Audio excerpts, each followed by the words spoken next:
But what we really love are getting people into these environments and allowing them to sort of like go through this experience of just unfolding, if you will, and really just sort of getting into what we're doing and almost transforming through the process to where sometimes they don't even realize it's happening, but towards the end of the trip or after the trip, they're like, wow, I feel like this was a life-changing type experience.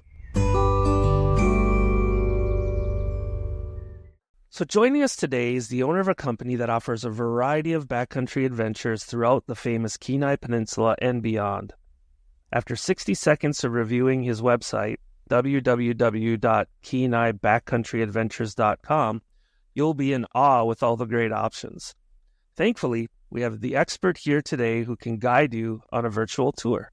Please welcome Kyle McDowell from Kenai Backcountry Adventures to today's episode. Welcome, Kyle. Appreciate you joining us on the Discovering the Last Frontier podcast. How are you doing today? I'm doing great, Lucas. Thanks so much for having me on today. I appreciate it. Yeah, awesome. Well, Troy and I are excited to have you. I've kind of gone through your website, and man, you have a lot of adventure options, and there's a lot to unpack there, and so I'm looking forward to hearing more about that. Before we jump into that, though, I'd love to hear about one of your favorite adventures with clients and really what made it so special. Yeah, I'd say, wow, there's a lot of those to, thinking back over the years and everything like that. But probably one of the favorite ones is one we call pack rafting with icebergs that we do out in the Alaska range. Oh. And that one is very unique because we fly in by bush plane. We go essentially into the middle of nowhere. And then we spend the first day backpacking out to a glacier. And we set up camp right near the glacier. And the glacier is essentially about a stone's throw away. And then there's two gigantic glacial lakes that are at the terminal end of the glacier. Mm-hmm. And there's just icebergs floating around this thing everywhere. So we blow up pack rafts and we pack raft around the icebergs, and we'll actually pack raft areas where we can go like little river channels through the glacier. And then we'll get to points where we can actually beach the pack rafts, get up on the glacier. We take mountaineering equipment so we can go hike around on the glacier with crampons and harnesses and all that good stuff. And we basically will do that for a number of days. That trip is usually about 5 days. And at the end of the trip, we pack raft the glacial fed river about 26 miles out, almost all the way to Cook Inlet. And then we get picked up by a float plane down there.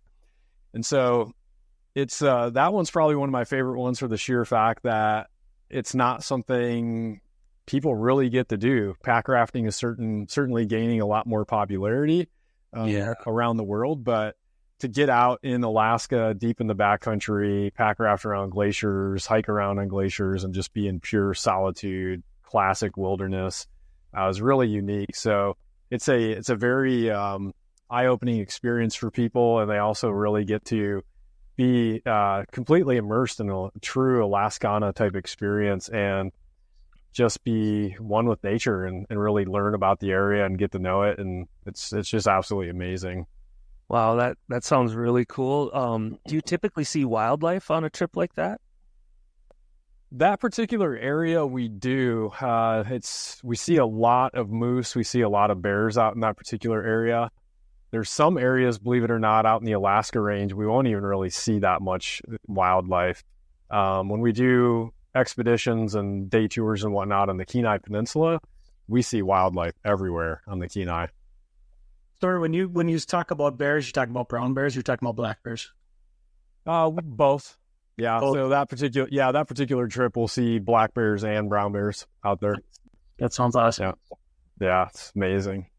Very cool. And what kind of pack rafts do you typically use? So we the ones we supply to our guests are Kokopelli, and they're Kokopelli. They're the Nirvana model, and we use self bailers. So there's no skirted deck or anything like that. Yeah, we do go through the particular river that we float out. We do have anywhere from class 2, 2+, sometimes 3- rapids that we'll be floating on the way out. Mind you, it's an expedition, so we're floating out with some pretty heavy packs on there and stuff like that. And the way glacial rivers are in Alaska, typically the bulk of the big rapids are all at the very beginning when you first start paddling. Mm-hmm. And what's really unique about that particular area, it's what we call a dynamic rapid, because sometimes icebergs float down the river and then they'll get stuck, and that'll create basically just like what a boulder will do. It'll create like a wave or different, hazards and things like that. So we not only are we navigating the traditional boulders and other hazards on the river, we have icebergs that we're going around. So that's about as Alaska as it gets right there. Wow. Very cool. Thanks for that perspective. That's a really good story, and it sounds like a really awesome trip, and I'm sure we'll talk more about that and others. Excellent. Yeah. Gandering at your website, you've got a long list of adventures. It looks pretty exciting. I mean, you touch a huge geography, throughout Alaska. I'm assuming most of the people that come to your adventures, they fly through Anchorage, or how does that work? Yeah, I would say, the majority of people, they are coming through Anchorage, but, because our main headquarters is in Seward, we're also getting a lot of people that are, believe it or not, actually coming in on the cruise ships, or they're coming down via train or the buses and stuff like that. So if one of the things we like to sort of categorize is we do day tours and we do our expeditions, and primarily all of our day tours, all of our expeditions can take place or do take place from Seward. And then we also have a flight office over in Kenai, which is where all of our big expeditions will depart from. But we have a lot of people that are coming into Seward, and they may have come on the train or the bus, or they may even have rented a car, or they came on a cruise ship. We'll transport them from Seward over to our flight office in Kenai so they can still go on these departures. But the bulk of people, though, these days seem to be coming into Anchorage. So you kind of touched on that some folks are renting a car, truck, maybe even a motorhome, and they're trying to explore a bunch of Alaska. So for this crowd, it seems like your shorter trips are probably a better idea. Can you kind of outline the different offerings that you have, maybe for like a 1, 2, 3 day trip for this crowd? And then after that, maybe we can talk a little bit more about the longer excursions that you do. Yeah, absolutely. So for like the 1 day trips, so just our classic day tours, some of the most popular ones that we do from Seward are our Exit Glacier ice hiking adventure. So we take folks out on the Exit Glacier, and we actually don them with full mountaineering gear, and we go hiking around on the glacier. We have our Resurrection rafting trip that we do here locally. We're the only company that's rafting the Resurrection River. It's a 3 to 4 hour float trip, some good spirited fun rapids on that river.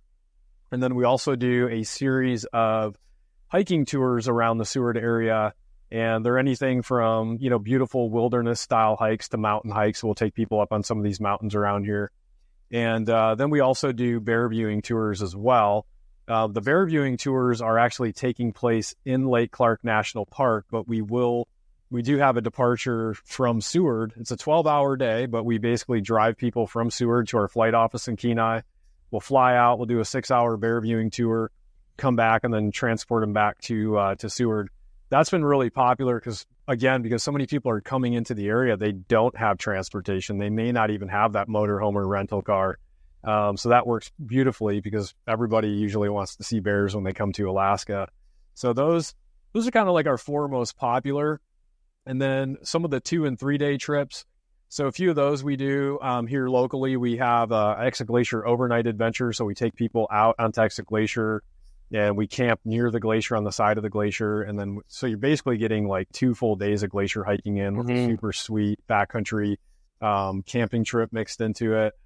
We have a series we call Mountain Majesty, which is a 2-day overnight style trip where we go up one of the beautiful mountains around here in Seward, and we'll do a backcountry camping trip up there with good, just full-blown, awesome Alaskan mountain hiking. And then some of the other 3-day trips are going to be, once we get into the 3-day trips, we can start to kind of get a little bit deeper in some of the backcountry. So we do have some 3-day trips where we'll go up onto the Harding ice field, and we'll do some camping tours around, on the ice field.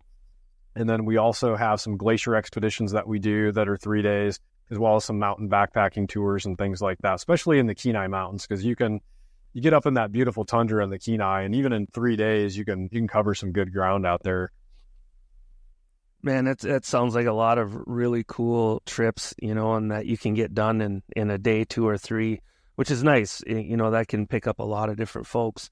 So just as you're talking through that, I'm kind of curious, what kind of gear would you expect folks to have, and what would you be providing on these shorter excursions?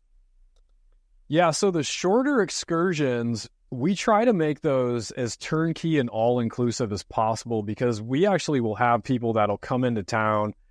They maybe had some tours get canceled, or maybe their plans fell through and they don't quite have something lined up. Or one of the things we're seeing a lot these days is people are coming into town for, say, 5, 6, 7 days, and they've only booked out maybe 1 or 2 of those days, and they have this big block of time, and it's almost like they're not really sure what they want to do. They want to get on site and figure it out and then just go from there. So we'll have people come into our office and book a 2-3 day, backcountry adventure. And so we want those trips to be as turnkey as possible. So for those, really all people need to bring is their personal gear. So whatever they're going to be wearing on their body, their boots, rain gear. If they don't have rain gear, you can buy some really good, decent rain gear here in town, or in one of the, coming into Anchorage or whatever. But as far as backpacks, we have those available for rental. And then everything standard on the trip, we're providing tents, sleeping bags, sleeping pads, pillows. The guides cook and prepare all the meals. The meals are all made from scratch. There's nothing like pre-made Mountain House style stuff or anything like that. So it's all really good gourmet backcountry style food. And again, the guides are cooking and preparing all that stuff. So the guests get to show up, have a really good time while we're cooking and doing all that. They're hanging out, checking stuff out, snapping photos, and just kind of taking in the Alaska environment around them. So yeah, those are all turnkey. Most people can roll into town with whatever stuff they have in their suitcase, and we can fill in some of the gaps for them, and they can go out on these trips with us. Mm. Awesome. Very cool perspective. Appreciate that overview of your shorter adventures, if you will. Yeah, what a great way to take in the Alaskan experience. That sounds exciting. I don't think there's another way, if you've never been there, that you'd rather see Alaska than that route. So, I also noticed that it looked like you had some 4+ day excursions in the summertime. Did I see that right? Yeah, you did. Yeah, so we basically have everything from 1 day up to 12 days. And once we start getting into our, 6 days and over, those start becoming more pretty serious expeditions, in the sense of we're going far, we're going deep, depending on the format of it. And I can explain a little bit more about what I mean by that format. But, to some people, even if they've never been on like a 3-day tour, in the backcountry, even a 4-day, they think, well, that seems like a long time. But once you get out there and you start vibing with the environment and you click into the rhythm of how the days go, and you really start getting into it, 3-4 days just goes by in a blink. So most people that want to get out and truly experience it, that have the time, we always recommend doing something at least 4 days or more. And if you look on our website, like most of the tours that we do, the big backcountry stuff, are usually 5 days. So it's kind of like the sweet spot. So they're like 5 days or longer. The format of those, they typically break down into either like a base camp style tour, which means we're, 9 times out of 10 or 90% of the ones we do, we're flying out into the backcountry via bush plane, and we're setting up a base camp, right on the edge of the lake we got dropped off on, or right on the edge of the, gravel bar we landed on, or something, if it's that style. And then so we'll set up that base camp, and then every day we leave base camp with a light day pack and go out on these different excursions. And it might be, we're going to go glacier hiking one day. We might be going ice climbing. We might be going ridge hiking, or just exploring, looking for wildlife. So each day is kind of a different thing that we do, but you get to go out with a light day pack. You get to come back to camp, and the camp's a little bit more luxurious, if you will, in the backcountry, because we're not having to haul tents super far. So we can bring, bigger style gathering tents and things like that. A few more little creature comforts you might find at, the local front country. So that's like our base camp style trip. And when you get into those, I mean, really, it doesn't matter how long you do those, or how long you don't do those. There's such a variety in what we can do. And then from there, we get into the multi-day trips that start becoming more along the lines of like, we're going somewhere. So we're like backpacking, or we're doing like a pack rafting style expedition where we're going to backpack one day, then we're going to float a river the next day, and then backpack the next day and float a river. And so you kind of get to mix it up a little bit. And so you can cover a lot of ground and go a lot of different places, but it's what we typically would classify more under our active or movement. We're going somewhere. How we get there, whether it's on our feet or on a river or whatever, is how that breaks down. But when we start getting into our longer expeditions, like our 6-day and beyond, that's when we're usually getting more involved in some of these more active type expeditions where we're doing some like legitimate documentary worthy style expeditions, crossing rivers, going over mountains, floating down, crossing glaciers, going across an ice field, what have you. And some of those expeditions might even have all of that mixed in. We have some where we will get dropped off. We'll hike over a series of mountains and passes and ridges and whatnot, and we'll come to a glacier, and then we have to cross the glacier and then hike down a glacier. We get to the end of the glacier. What's at the end of pretty much every Piedmont glacier in Alaska? A beautiful river, right? So you can't just leave that river there all by itself being lonely. So we got to get on that river. And so that's usually, we might have a river raft stage down there. We blow that thing up and raft out, or we have pack rafts with us and we blow those up and then we raft the river. And so you get these really cool, expeditions where you've done the mountains and the hiking and the glaciers and the rivers and the floating and all that stuff. So that's kind of what we're all about, is just getting people into these adventures and experiences that are, just not something you can do every day. And they're kind of that next level, upper echelon type adventure. Wow, it sounds exciting. Do a lot of people kind of do travel vlog or try to document it on video, everything they're experiencing? And have you seen some of the final products just to see how they turn out? Yeah, they do. I mean, we've taken out authors, we've taken out film crews, we've taken out, adventure athletes and things like that. And then just vloggers and bloggers and YouTubers and stuff like that, or just people in their own personal hobbies and interests. And we've even had people that they had every intention of going out and, filming and documenting as much of their experience as possible. But then they got out in the environment and they just got so in tune with what we were doing and where we were that they almost were just like forgetting to hit record, or they didn't think about putting the GoPro on or whatever. Yeah. And I myself am guilty of that too. I can't tell you how many times I've like floated an awesome river with just amazing rapids and I'm like, forgot to turn my GoPro on.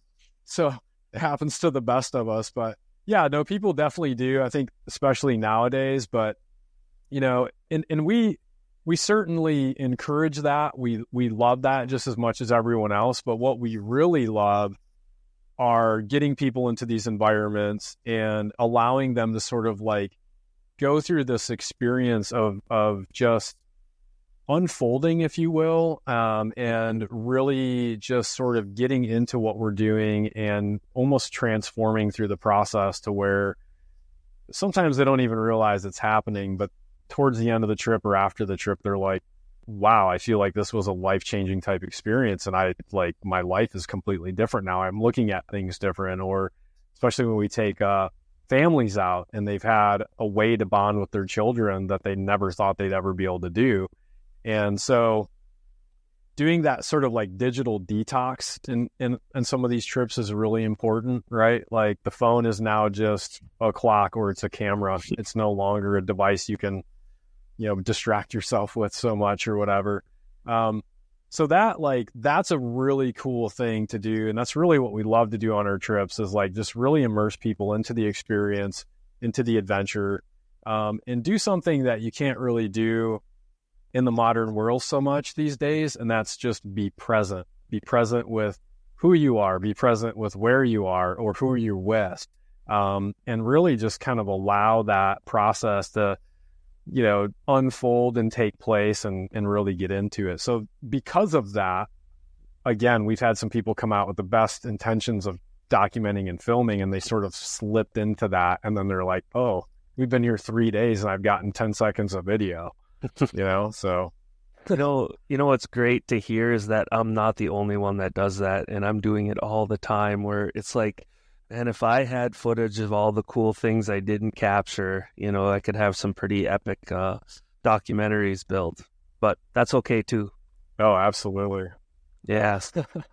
So we've talked a lot about like more of the summer kind of peak season excursions, but I also noticed that you offer some off-peak adventures as well. Can you kind of highlight some of those adventures, maybe some of your favorite ones that you're doing more, let's say in the winter, etc.?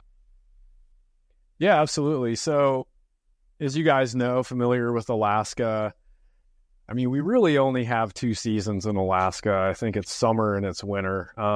Fall is basically you blink your eyes and next thing you know, it's snowing. So our summer tours are a lot of like what we just talked about, and our winter adventures and tours and things like that, again, are broken down into day trips and then multi-day trips. And so the day trips we do are a lot of snow machine tours into the national park here, the Kenai Fjords National Park. And within that, we have just classic snowmobiling. So cruising around, on the snow machines, checking stuff out, going to see the glacier. And then we also do snow machine access, ice climbing. We do snow machine access, backcountry skiing. And then still along the lines of the snow machines, we have multi-day trips that will take people back into the national park. We have basically a broken down into either a town-based trip. So they'll stay at a hotel that we put them up at. And then every day we'll pick them up and we'll go out into the national park adventuring on the snow machines, doing different activities. That's what we call our winter stay and play adventure. So we'll go out every day and do, we might go ice climbing, we might go hiking around, snowshoeing, trying to get up by the glacier. But every day we're going out and doing something different, accessed by snow machine. And then we have like our camping type trips where we'll go by snow machine and we'll set up a winter base camp out in the national park. And then we'll do various activities while we're out there. The most popular one for that is usually like backcountry skiing, splitboarding, snowboarding, that type of stuff. And then sort of like to go on with the expedition or the multi-day segment, we do a series of mountain base camps that are designed for big mountain backcountry skiing and splitboarding. So we'll fly ski planes deep into the mountains, set up our winter base camp as close to the plane drop off as possible. Mm-hmm. And then, we're in an environment where we're just surrounded by the most beautiful, dynamic, awesomest mountains in Alaska. And then we'll go and we'll ski and snowboard those mountains for however many days we're out there. Typically those are 5 to 7 to 10 day expeditions that we do. So you go out and you ski, you come back to base camp and, we've got it's already set up. And so those are big popular ones, and we do a lot of those on the Kenai Peninsula and the Kenai Mountains, and then we also go across the Cook Inlet and do those in the Alaska Range as well. Oh wow! Well, that is amazing, Kyle. It's funny you were telling some of those scenarios of walking over the glacier and seeing the river, and like you say, the majestic mountains and the awesomeness of the mountains. I honestly, a couple of times got goosebumps while you were saying that. That was pretty awesome. Awesome. You probably see a wide, diverse group of people that come and want to do some of your excursions. What would you say to folks that are concerned about, some of the rigor, some of the difficulties, some of the accessibilities of some of your excursions? What advice would you give to some of those folks that have those concerns? Well, so the advice I would give if there's any concerns about that is the first thing I would advise is give us a call. If there's an adventure you're looking at and maybe you're not quite sure if it fits you, just give us a call because it might fit you, or it might be an adventure that we can tailor towards that person or the particular group that's coming. And if that's not the case, then we may be able to suggest an adventure that's going to be more suitable for them. So we basically break it down into, we have easy, moderate, strenuous, and then what we consider extreme. So you're going to fit into some of those categories. And we typically, if any one of our trips basically goes into the highest level, that's what we categorize that trip as, right? So even if it's a 3-day trip and there's a half day of strenuousness, it's going to be labeled as a strenuous trip. But the rest of it might actually only be, say, moderate, right? And so if somebody's coming on that trip and they're worried about the strenuous aspect of it, it could just be, well, it's just that half day. If you think you can get through that, this is what it entails. How do you feel about that? We have a lot of discussions with folks when it comes to that. Our day trips, we have some that it's just, if it's a strenuous day trip, like our Exit Glacier ice hiking, there's nothing we can do about that tour. That's just a strenuous trip. But one thing we do that's pretty unique that I don't find or see a lot of other operators doing is, for example, our Seward Wilderness hiking tour. We offer the guests to choose the exertion level they want for that one. So they get to choose easy, moderate, or strenuous. And then based on what they choose, we take them to the best location to achieve that type of tour. But yeah, so the best advice for sure is just give us a call. We love to chat about our trips. We love to make sure people understand what they are. And then the other thing I'll add in is we do a lot of custom tours too. We probably do, I'd say these days we probably do more of those than our preset like expedition departures, because we'll have like a group of 4 people or 6 people or a family. And they're like, hey, we'd really like to do this particular base camp tour you have, but we're a little concerned about the extreme aspect of it or the strenuous side of it.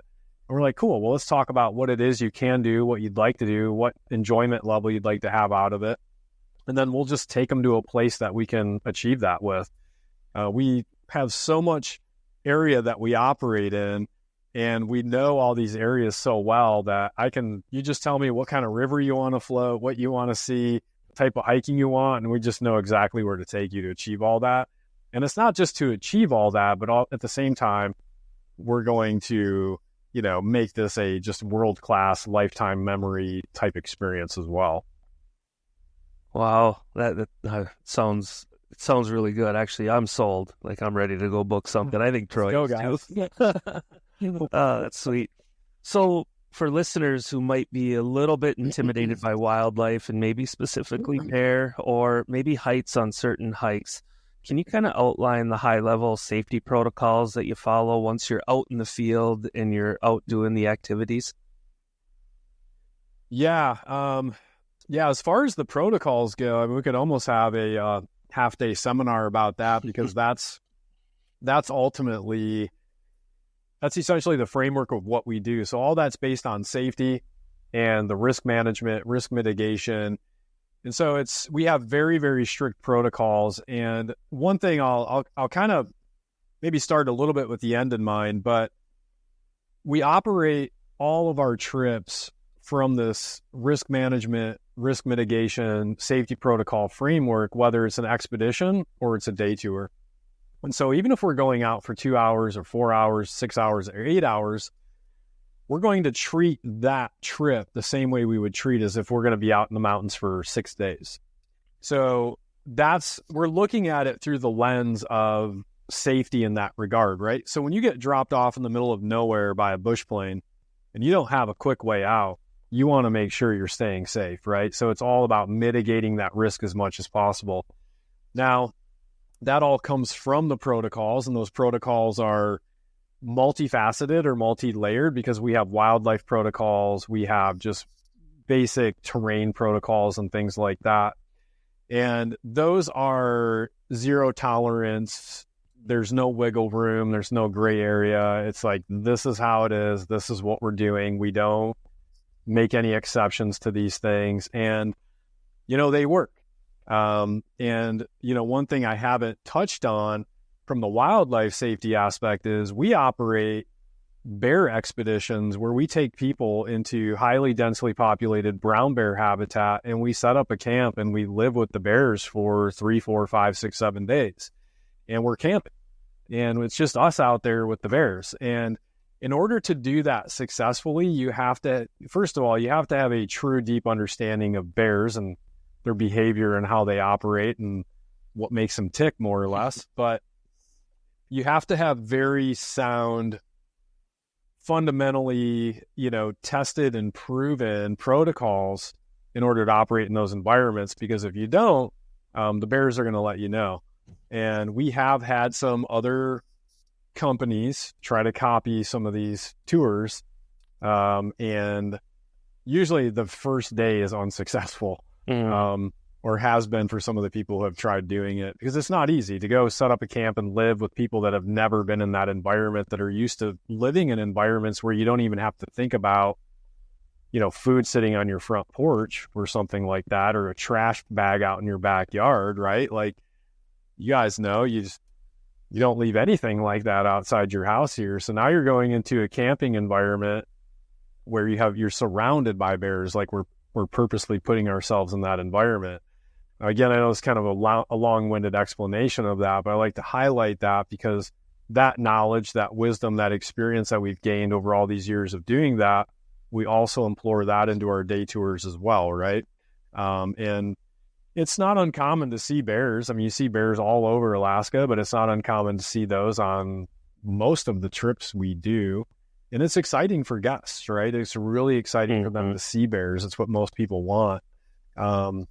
We just had some tours out this week, and we're going out to Exit Glacier, and we're hiking in the snow. And the guests looked up, and there's some bears sliding down the snow with their bear cubs.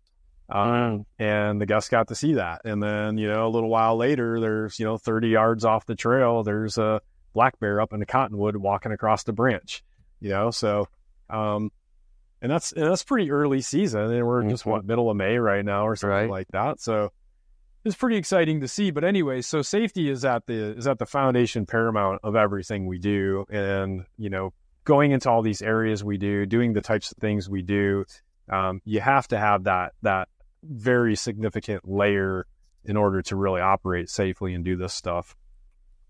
Well, I really appreciate you kind of outlining that. That's very helpful. And I know for folks that want to do it, but they are concerned because it's not their normal environment, probably appreciate the explanation too. So thanks for that. With people coming to Alaska all the time and hearing this podcast, what would you say to people that want to experience Alaska, and now that they've heard some of your excursions, what would you say? What would be the advice that you give them? So I would start out, and I would first say, just come to Alaska. Like, everybody needs to come to Alaska, and don't just come once, right? But whether or not you do an adventure like what we offer, coming to Alaska is an experience I think everybody should see. This place is just it's like nothing else in the world. And I feel, and of course I'm biased, but I came to Alaska for the first time and I said, I'm just never going to leave this place. This place is just amazing, right? And so there's something that kind of happens when you come here, and you can't explain it till you come. So my first advice is come to Alaska. Don't wait. Don't hesitate. Go book your ticket right now. Come to Alaska, okay? If you're going to come to Alaska, you're going to have a great time no matter what you do. I go a little bit further and I say, if you want to see the real parts of Alaska, which is what most people think of when they just say the word Alaska, the vision that sort of, comes to mind is that raw, beautiful, majestic wilderness, right? And so that's where we take people. We take people into that raw, majestic, untouched, pristine, just gorgeous landscape. And we live in it, and we adventure in it, and we get to just sort of tap into nature and be in that environment. And when you do that, something definitely happens, right? There's just a profound impact on people's perception and experience when they're able to really sort of step off the road system, step off the grid, step away from, modern society and all the luxuries and comforts we have, and get away from just all the distractions and the hurry and all that stuff, right? Clocks don't even matter when you're in the backcountry. It's just what is that? It's just sometimes your hardest decision is what spices you're going to put on your food at night. You know what I mean? It's just it's a different experience. And so come to Alaska. You won't be disappointed either way. You'll love it. But then if you want to get deep and see something you've never seen, or maybe you've dreamt of, come out with us and we'll show you these areas that are just mind-blowing. Awesome. That's a really good sales pitch. And you're a great ambassador for Alaska too, by the way, Kyle. So we appreciate it. Thank you. So are you guys. Well, Kyle, that was super informative. I found it very interesting. Even though I live here in Alaska, I found it very interesting. And Troy's point earlier where he felt like he had goosebumps, I had that happen a couple of times too. Just thinking through experiences that I've had here in Alaska that are similar to what you're describing, and just how much joy it brings to me every time I think about it again. So Phenomenal job today. Really appreciate you explaining what you and the folks at your company do. So thank you so much. Yeah, thanks so much. I really appreciate the opportunity. It's been great chatting with you guys. It's always fun to talk about Alaska. And yeah, I can't thank you guys enough for allowing us this opportunity. It's been great. Wow, that was super informative having Kyle on. He's definitely got some adventures that I'd like to partake in down the road. So it was pretty cool to hear about him and get his perspective on them. And now I'm even more convinced that I want to do some of these adventures. So thank you, Kyle. Appreciate it. That was a really fun conversation. So in our upcoming episode, we are planning to get a social media influencer who calls Alaska home. We're working on those details now and trying to iron out a date, but I'm pretty sure we'll be able to pull it off. So catch us on the next episode of Discovering the Last Frontier. Thank you.